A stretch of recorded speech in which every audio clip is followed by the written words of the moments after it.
Ils vont enfin pouvoir remonter sur scène. Après 2 ans de pause à cause du Covid, l'Orchestre symphonique de Lyon reprend du service avec un concert ce dimanche au Radiant.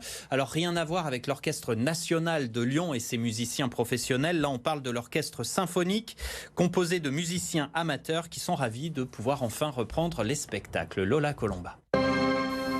Avant-dernière répétition pour l'Orchestre symphonique de Lyon.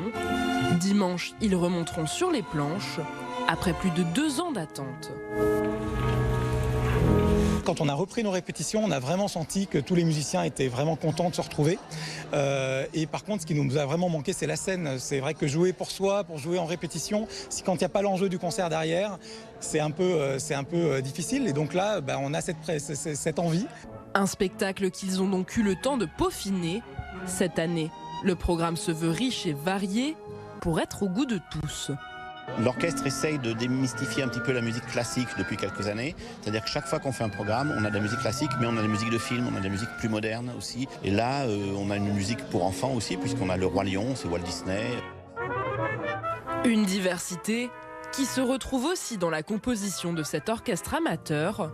Depuis 1946, celui-ci réunit les Lyonnais férus de musique, quels que soient leurs horizons. Moi, si je devais choisir un mot pour représenter l'orchestre, ce serait ça, ce serait diversité. Et voilà, on est plus de 70 musiciens, on est vraiment très différents, que ce soit en termes d'âge, de profession, de parcours musical. Et pourtant, on arrive à faire un truc tous ensemble. Donc c'est assez fabuleux à mon sens. Le concert de dimanche affiche d'ores et déjà complet. Rendez-vous à la Basilique d'Ainay pour une autre date, le 21 mai.